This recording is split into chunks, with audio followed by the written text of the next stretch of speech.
The rain had a rhythm of its own in Willow Creek, soft, deliberate, almost as if the sky were breathing. The town sat in a valley wrapped by forests and rivers, its streets lined with oak trees and memories. Old lamps flickered on Main Street, casting halos of light that blurred in the mist. And beyond the last row of houses stood St. Helena's Hospital, a modest brick building with white window frames and the faint hum of life inside. Room 214 overlooked the parking lot and the hill beyond it, where a single willow tree swayed in the wind. That was where Sophie Ellison, 8 years old, had spent the last 43 days. The girl had been quiet since the accident, the fire that took her father, Captain Daniel Ellison, a firefighter known for saving lives and smiling through smoke. Now the hospital room held only the sound of machines. The foredrip ticked. The rain whispered. The clock above her bed marked every minute like a heartbeat refusing to stop. Sophie stared out the window, her small face pale under the fluorescent light. Her hands gripped a stuffed bear so tightly its fur had flattened, one of its eyes missing. Her mother, Grace, sat in the chair beside her, exhaustion hidden behind a fragile smile. "Sweetheart," Grace whispered, brushing the girl's hair. "It's going to be okay." Sophie didn't answer. She hadn't said a word since the night of the fire. That night haunted Grace in pieces. The call, the sirens, the smoke glowing orange against the sky. Daniel never made it back. The last time Grace saw him, he was running into the barn, shouting for the trapped child. They found both later, the child alive, Daniel gone. After that, Sophie simply stopped speaking. Doctors called it trauma-induced silence. Grace called it heartbreak too deep for words. She tried everything: music therapy, counseling, even painting classes in the children's ward. But nothing brought her little girl back. Then one Thursday morning, when the rain eased into mist, a man entered the hospital with a dog at his side. He was Tom Jacobs, a retired rescue worker. His gray hair was tied back, his uniform worn, and his eyes carried stories of places no one wanted to remember. The dog walking beside him was a golden retriever, older, broad-shouldered, his fur matted in places. He moved with quiet dignity, the limp of an animal that had once known both purpose and loss. His name was Ranger. Tom stopped outside Sophie's door, adjusting his volunteer badge. "Therapy visit?" he asked softly. Grace hesitated, as if unsure whether her daughter could bear another disappointment. But then, for the first time in days, Sophie turned her head toward the voice. Her eyes met the dog's. Ranger stood still, tail low, eyes warm and searching. Tom knelt beside him. "He's gentle," he said. "He doesn't bark. He just listens." Grace nodded faintly. "All right. Let's try." Tom led Ranger closer. The sound of his claws on the linoleum was rhythmic, almost soothing. He stopped beside Sophie's bed, lowered his head, and rested his chin on the blanket. For a moment, no one moved. Then Sophie's hand, small, trembling, lifted. She touched his fur. Ranger didn't flinch. He just breathed, steady and patient. "Hi," she whispered, the first word in 43 days. Grace gasped, pressing a hand to her mouth as tears filled her eyes. Tom smiled softly, his voice breaking. "There it is, that's the magic." From that moment, everything changed. Every morning, Ranger visited her room. Sophie would wait for the sound of his leash, her eyes lighting up at the jingle of his tag. Sometimes she'd sit cross-legged on the bed, whispering stories to him. Stories about her father, her dreams, and the things she wished she could tell her mom. Grace often stood quietly by the door, afraid to interrupt whatever invisible thread connected her daughter to that dog. One afternoon, Sophie asked, "Where did he come from?" Tom smiled, kneeling to adjust Ranger's vest.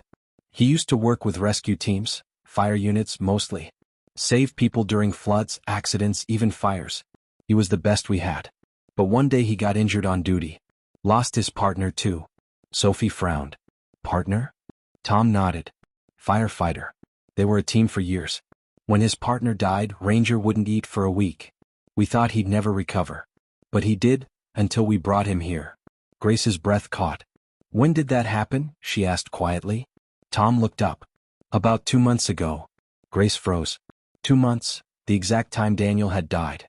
When Tom and Ranger left, Sophie whispered, "Mom, do you think Daddy sent him?" Grace smiled through tears. "Maybe, sweetheart. Maybe he did." The next few days felt lighter. Sophie began to speak more, short sentences at first, then full thoughts. She laughed when Ranger tried to steal her blanket. She smiled when he slept at her feet. Even the nurses said her color was returning. The morning sun returned to Willow Creek for the first time in weeks. Birds perched along the hospital's gutter, singing after days of silence. Sophie woke up early, eager for Ranger's visit. But he didn't come. Tom arrived mid-morning out of breath. "I'm so sorry," he said. "He ran off this morning while I was walking him near the old fire station. I've looked everywhere." Grace's heart sank. Sophie's lips trembled. That night she didn't speak. She didn't eat. She just sat by the window, staring at the dark sky, waiting for a shape she couldn't explain. When the rain began again, she whispered softly, "Please come back, Ranger." Around midnight, a faint sound stirred her awake, scratching at the window. Grace lifted her head. "Sophie?" The little girl pointed toward the glass. Through the curtain of rain, a golden shape stood outside under the floodlight. Wet fur. Limping paw. Eyes that glowed faintly in the dark. "Ranger!" Sophie cried. Before Grace could move, the automatic door to the ward hissed open. Nurses gasped as Ranger trotted down the hallway, dripping water across the polished floor. Something was clenched in his mouth, small, metallic, darkened by soot. He stopped at Sophie's bed and dropped it gently at her feet. When Grace bent down to pick it up, she froze. It was a firefighter's badge, scorched, dented, but still bearing the engraved letters, D. Ellison. The room fell silent. Sophie stared, her eyes wide. Tom arrived moments later, his voice trembling.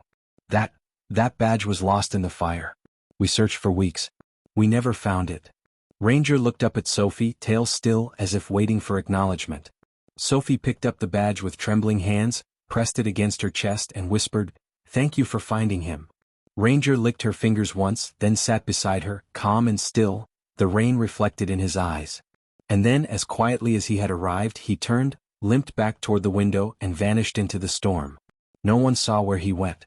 The next morning, sunlight spilled across the hospital floor like forgiveness. The rain had stopped. The nurses searched the grounds, but there was no trace of Ranger. No leash, no prints, nothing. Tom spent hours calling his name in the field behind the hospital. No one answered. Sophie's health improved quickly after that. Her voice returned, her laughter stronger each day. She began walking again, holding her father's badge tied around her wrist with a red ribbon. Grace often caught her daughter whispering near the window at night. When she asked whom she was talking to, Sophie would smile and say, "You wouldn't believe me." A year later, on the anniversary of Daniel's death, Grace and Sophie visited the fire station memorial. The names of fallen heroes were carved into stone beneath the flagpole. Sophie placed a bouquet of daisies, her father's favorite flower, beside the plaque. A gentle wind stirred through the pines, carrying the scent of rain. Grace closed her eyes to pray, and when she opened them, Sophie was staring into the distance, toward the woods beyond the station. "Mom," she whispered, "look." Through the shifting light, a golden figure stood by the trees. Still, watching. Ranger. He didn't move, didn't bark. Just stood in the sunlight, his fur glowing like firelight. Then, slowly, he turned and walked into the trees until he disappeared from view. Sophie smiled, tears rolling down her cheeks. "Good boy," she whispered. Grace knelt beside her, pulled her close, and for the first time in a long time, felt peace settle inside her heart. Because some love stories don't end in words, they end in presence. And sometimes the ones we lose find their way back, not to stay but to remind us that love never really leaves.